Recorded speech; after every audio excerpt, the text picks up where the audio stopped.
Hello everyone, welcome back to KFJ family. ஒரு நிமிஷம் allow பண்ணுங்க, என் மண்டை மேலே எடுத்து கொண்டு போட்டுக்கிறேன். இன்றைக்கி பார்த்திங்கன்னா நம்ம இட்லி ப்ரிப்பேர் பண்ண போகிறோம். நான் நைட்டை வந்துட்டு மாவு அரைச்சிட்டு ஒரு ஓரமாக வச்சுட்டு இப்போ அது ஏர்லி மார்னிங் செக் பண்ணியிருக்கிறேன் எப்படி வந்துட்டுக்குதுன்ட்டு. நல்லா திக்காக இருக்குது. இப்போ எங்களுக்கு எவ்வளோ வேணுமோ அவ்வளோ ஒரு வேறு பாத்திரத்துக்குள்ளே ஷிஃப்ட் பண்ணிக்க போகிறேன். ஷிஃப்ட் பண்ணிவிட்டு கொஞ்சம் தண்ணி ஆட் பண்ணுறேன் அண்ட் கொஞ்சம் சோடா ஆட் பண்ணுறேன். அது கூடவே கொஞ்சம் உப்பு ஆட் பண்ணுறேன். நான் ஏன் தண்ணி ஆட் பண்ணேன்னா பிகாஸ் ரொம்ப திக்காக இருந்துச்சு, அதனால தான் கொஞ்சம் தண்ணி ஆட் பண்ணேன். இப்போ இட்லி பாத்திரம் எடுத்துகிட்டு ஒரு கிளாஸ் தண்ணி போட்டு நம்ம இட்லி பாத்திரத்துக்குள்ளே கொஞ்சம் ஆயில் போட்டுட்டு இப்போ இட்லி மாவெல்லாம் வந்து அந்த பாத்திரத்துக்குள்ளே போட்டு கேஸ் மேலே வைக்க போயிருக்கிறோம். கேஸ் மேலே வச்சுட்டு வெந்துச்சான்னு பார்க்குறோம். இப்போ செக் பண்ணி பார்க்கலாம் வெந்துச்சா இல்லையான்ட்டு. நான் கத்தி மறந்துட்டு எடுக்கிறதுக்கு என் கை வச்சா சூடாக இருக்குது, இன்னும் வெந்தலை. அதனால தான் மறுபடியும் மூடி வச்சுட்டேன்.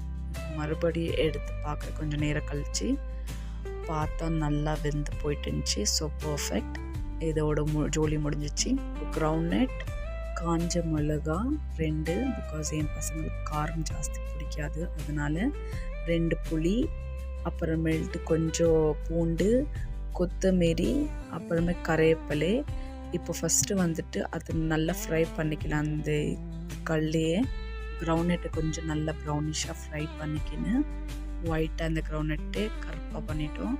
இப்போது நம்ம காஞ்ச மிளகா, பூண்டு கொஞ்சம் லைட்டாக வதக்கணும். இப்போ இது கருப்பு இந்த இதெல்லாம் எடுத்துட்டு இப்போ அது ஜாருக்குள்ளே போட்டு எல்லாமே போட்டுடணும். ஜாருக்குள்ளே உப்பு கொஞ்சம் ஆட் பண்ணிவிட்டு அது கிரைண்ட் பண்ணிவிட்டு நல்லா அது கொஞ்சம் தாளிக்கணும். இப்போது தாளிக்கிறதுக்கு கொஞ்சம் கறிவேப்பிலை, கடுகு, 1 காஞ்ச மிளகா நல்லா ஃப்ரை பண்ணிவிட்டு அதுவும் போட்டு அது ரெடி ஆயிடுச்சு. நான் எப்பொழுதுமே இட்லி பண்ணால் ரொம்ப சாஃப்டாக வரும்.